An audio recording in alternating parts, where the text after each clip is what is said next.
ரஷ்யாவின் ரோஸ்டோவ் பிராந்தியத்தின் அசோவ் நகரிலுள்ள அசோவ் இஸ்கயா மற்றும் அசோவ் நெப்ட் புரொடக்ட் எண்ணெய் கிடங்குகளை குறிவைத்து உக்ரைனின் ஆளற்ற விமானங்கள் தாக்குதல் நடத்தியுள்ளன.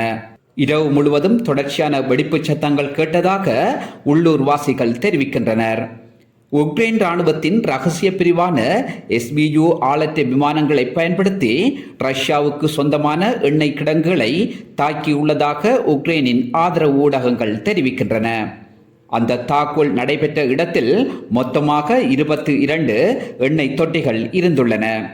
உக்ரைனின் ஆளற்ற விமான தாக்குதலில் எத்தனை எண்ணெய் தொட்டிகள் சேதப்படுத்தப்பட்டன அல்லது அழிக்கப்பட்டன என்கின்ற தகவலை ரஷ்ய பாதுகாப்பு அமைச்சோ உக்ரைனின் பாதுகாப்பு அமைச்சோ எவ்வித தகவலையும் இதுவரை வெளியிடவில்லை.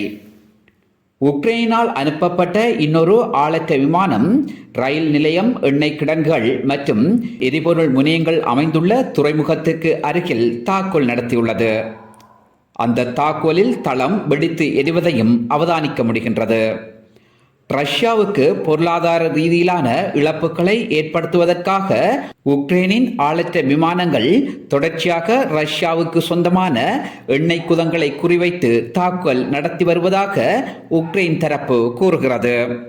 ரோஸ்டோவ் பிராந்திய ஆளுநர் வெளியிட்ட தகவலின்படி அசோவ் நகரிலுள்ள எண்ணெய் தொட்டிகள் தீப்பற்றி எரிவதாகவும் ஆனால் உயிர் சேதங்கள் எதுவும் ஏற்படவில்லை என தெரிவித்தார். மேலும் அவசரகால கட்டுப்பாட்டு அமைச்சு தீயை அணைப்பதற்கான ஏற்பாடுகளை செய்திருந்தது. அவசர நிலைகளை கட்டுப்படுத்துவதற்கான பிராந்திய துறை தலைவர் உடனடியாகவே சம்பவ இடத்திற்கு விரைந்தார். எண்ணெய் கிடங்கில் பற்றியெறிந்த தீயின் மொத்த பரப்பளவு 5000 சதுர மீட்டர் ஆகும். தீயை அணைக்கும் பணியில் 70 தீயணைப்பு வீரர்கள் 21 தீயணைப்பு உபகரணங்களுடன் ஈடுபடுத்தப்பட்டுள்ளனர். இதை வைத்து ஒப்பிட்டு பார்க்கும்போது உக்ரைனின் ஆளற்ற விமான தாக்குதலில் ரஷ்யாவுக்கு பாரியளவிலான சேதம் ஏற்பட்டுள்ளது என்பது தெளிவாக புரிகின்றது. இருப்பினும் அதனை மூடி மறைத்து மட்டுப்படுத்தப்பட்ட தகவலை மட்டும் ரோஸ்டோவ் பிராந்திய ஆளுநர் வெளியிட்டிருந்தார். ஒரு மாதத்துக்கு முன்னர் உக்ரைனின் ஆளற்ற விமானங்கள் ரோஸ்டோவ் பிராந்தியத்தில் உள்ள புரோலோட் இஸ்டார்கி மாவட்டத்தில் உள்ள எண்ணெய் கிடங்குகளை குறிவைத்து தாக்குதல் நடத்தி அங்கு சேதத்தை ஏற்படுத்தியிருந்தமை குறிப்பிடத்தக்கது.